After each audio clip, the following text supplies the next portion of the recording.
Tide Talk with Webb is back, baby. Sorry, I've been under the weather a little bit some more, and I've also had some work stuff going on. But anyway, let's break down the A-Day game. We'll go from first quarter, 30 seconds in. Freshman quarterback Dyreek McDonald picks off Mac Jones. At the 5:56 mark, a 65-yard touchdown pass from Jalen Hurts to Robert Foster. Aside from the interception, Hurts is 4 for 4 and 133 yards with a touchdown at this point. At the 6:40 mark, through two series, Tua is 4 of 5 and 110 yards with 2 TDs. At the 6:40 mark, also, it was a weird touchdown because Tua, his pass was deflected. Xavier Marks off his hands, hits a defensive back's helmet, and was caught by Jerry Jeudy, who runs the rest of the way for 25 yards and a touchdown. Strange play. I'm sure some of you saw that. I wasn't able to see the game because it worked. But everybody says it was a crazy play. At the 8:06 mark, Jalen Hurts intercepted by Trayvon Diggs. I think this guy's going to be really good. He's young, had some errors on the A-Day, but he's going to be a good defensive back. At the 8:50 mark, a beautiful 60-yard completion from Jalen Hurts to Calvin Ridley, and he beat Trayvon Diggs.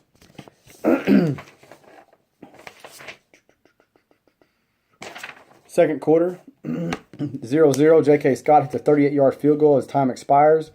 It's the first half to cut the Whites' lead 21-17. At the 2:08 mark in the second quarter, Terrell Hall with an athletic play, jumping up, intercepting Tua's pass in the flat, and running 60 yards for a touchdown. So Terrell Hall, hats off to you, son. That's awesome.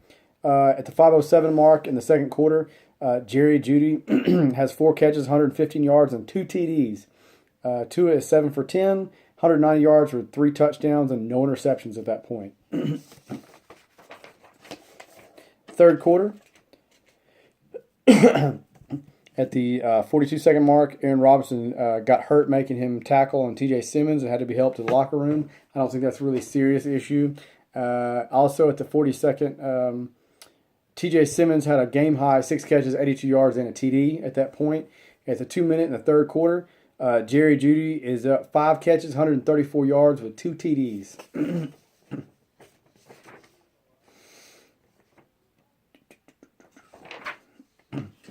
At the 10:30 mark, Tua to TJ Simmons for a 15-yard touchdown on third down.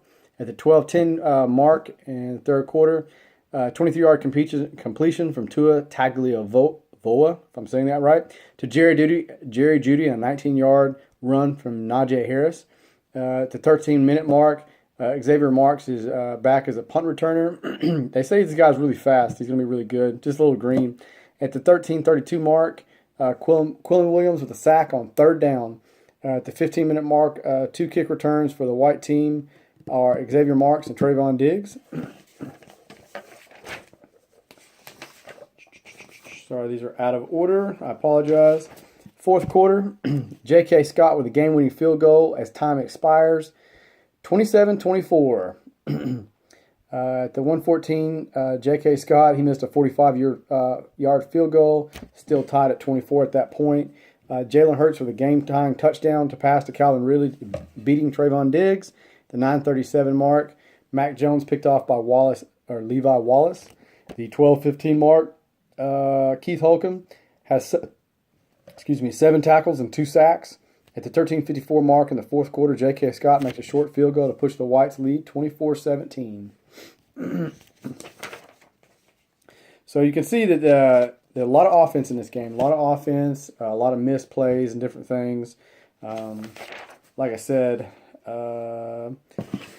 but some good notes from this is both quarterbacks had a combined total of 661 passing yards, which is very promising. Both quarterbacks played very, very well. Tua and Jalen Hurts each had 300 yards passing yards respectively. Like I said, J.K. Scott had a last-second field goal and won the game for the Crimson, 27-24. So that was cool. One of the best kickers was actually not in the game. I don't think he's graduated high school, but he was at the game, and he was watching. But he didn't actually get to kick, so that situation is something to be watching. Something will change. Nick Saban said, my assessment for the spring is I don't think we're an elite team right now. Nick Saban said, I think we're an adequate team. I don't mean that in a negative way because we've come out of the spring a lot of years where we don't have an elite team. Basically, what he's saying to the team is, keep working. You got some areas you got to work on. We also know that a lot of the running backs were out.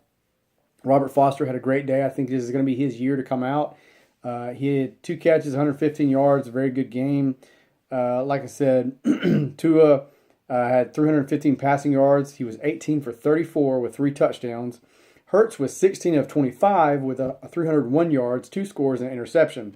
Hurts led the game-winning drive that ended with Scott's 30-yard field goal, which is very promising. He was working, from what I saw on the replay and some different things, that they were really, really forcing him to stay in the pocket. So that's something that, like I said, in the offseason, they're really working on. That's something he's working on. So I expect that this coming year, you're not going to see him run as much. He will run, and they can't take that away from him because he's a 4.45 guy. But I really think his passing game is going to surprise a lot of people. Like I said, so that's really great. A lot of bad plays in the secondary again. This kind of makes me a little nervous because it's like, God, it's all the scrimmages we've seen at this point, and I've had in the past videos, they've really, really struggled. So it's kind of like, but I think they can pull it together. They're all right. No fretting yet. Some freshman notes that were really good. As we know, Bo Scarborough was out with a broken leg. He's still rehabbing. Damon Harris was hurt. B.J. Emmons was hurt. So you had a lot of Brian Robinson and Najee Harris run the ball. During the first half, Najee Harris leaped over a defender for a 5-yard gain. He ran 16 times for 69 yards. Jerry Jeudy, he was playing the second-team offense, had a great, great game. He actually had 29 yards for a TD on one of them. We had some defensive highlights of some guys. Trayvon Diggs did really well. He did get beat on a few deep balls by Hurts. Good on Hurts, bad on Diggs, but Diggs did have a good interception. He played a very good game. Terrell Hall came out of nowhere. He returned an interception, 60 yards for TD, which is awesome. That shows a lot of promise. The guy's obviously really fast, somebody I didn't have on my radar, but definitely somebody to be watching for the fall.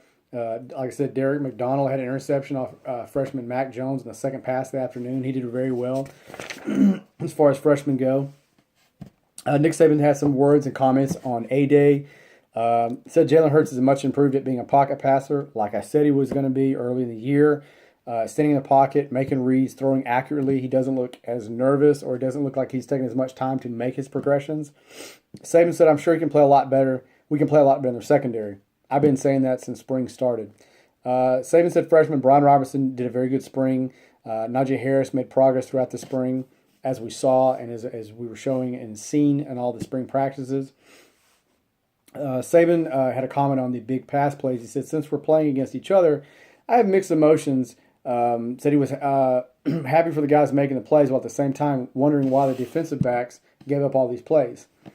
Saban said the stats are misleading. When discussing the quarterbacks, mentioned sacks. He did, however, say that he was happy there was a number of explosive plays that made the passing game. Said of Robert Foster, he had a really good spring. Jerry Jeudy, he's improved and did really well. He's trying to hamper his excitement. He's done way more than well. Jerry Jeudy has done way more than well as a freshman. Saban said, I think a lot of young players did a good job today. He mentioned Tua, Jerry Jeudy, Najee Harris, and Dylan Moses, which I mentioned earlier. Saban said he doesn't think Alabama's an elite team, like I said earlier, but I think he's just making a message to the team to keep getting better, keep pushing each other. Like I said, there was great numbers. Tua had some really good numbers.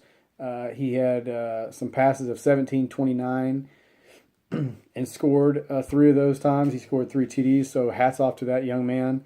Like I said, Hurts and Tua had 13 completions and gained 20. They had 13 completions between both of them that gained 20 or more yards, including 7 that gained 34 or more. Hurts completed passes of 37, 50, 60, and 65. That's amazing. That is amazing. This, from what I'm hearing, is a totally different kid than what we saw last year as a true freshman coming in. But I said this was going to happen. I said he was going to get better, and the kid's a competitor. He's not going to take last year just laying down. Like, that burnt in his soul when he lost the national championship. Those last 3 games of the season ate him alive in the offseason. You can guarantee that. And he's going to be very, very good. Freshman wide receiver Jerry Jeudy, who had the A-Day MVP, which is absolutely amazing for a freshman. He had 5 catches, 134 yards total, and 2 TDs. Robert Foster and Calvin Ridley, They both had more than 100 receiving yards.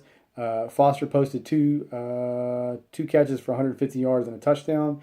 Really finished with 4 catches, 102 yards, and a score, which is absolutely amazing. Also, be watching for this kid, TJ Simmons. He had a game-high 6 passes, 82 yards, and a TD. That's another guy that was on the radar. I didn't even kind of recognize the guy, but I think he's going to be a very, very good weapon this coming fall, and we're going to hear a lot of his name. Najee Harris accumulated 107 total yards, running for 70 yards on 17 carries, while also catching 3 passes for 37 yards. The California native rushed for 47 yards on 9 carries in the first half, averaging 5.2 yards a carry. Kid is a friggin' beast, son. Beast mode. You might as well just call him beast mode, man. I'm telling you, kid's going to be a stud. Andy Papanastras missed 2 field goal attempts of 31 and 38 yards. Par for the course for Bama. We have not been good the last 3 or 4 years. Well, let's just be honest. We haven't been great at the kicking game since Tiffin left. I'll go ahead and throw that out there. We all know that. His final make was the game-winning 30-yard kick as time expired, so that's awesome. So he kind of redeemed himself. In the game, there was 12 total sacks, which is kind of alarming. Hurts was sacked 7 times, so man, that kind of makes you wonder, is the offensive line going to gel or in time? Or, that's something to kind of look at. Linebackers Keith Holcomb and Rashawn Evans and Christian Miller all had 2 sacks for the white team. Holcomb, who was the first team inside linebacker, had a game-high 10 tackles and 2 sacks. So I feel good about linebackers, but it makes you really wonder about, okay, well, we know the secondary is struggling. We've seen that. We know the offensive line struggling. So those are 2 points of contention we're really going to have to focus on, I think, coming out of this A-Day. But like I said, it's just one of those things that we're just going to have to work on and get better. We can obviously see there's a problem there. We're maybe not as strong as the years past. So that's okay. Like I said, we'll get there. Just got to keep working. Like I said, so things are looking up. Things are looking really good for us. Stats are good. Players are good. We're showing a lot of good promise on offense. So, hopefully we can take those little weaknesses and hopefully add to them, get stronger, and overcome that. So that's pretty good. That's all I really have for that. Some other notes and news. Like I said, some of the tight ends had a pretty decent game. Irv Smith did pretty good. Like I said, they weren't used a whole lot. It was really kind of a show for the wide receivers. But anyway, that was my show. I'll have another video later in the week. And Tide Talk with Webb is out.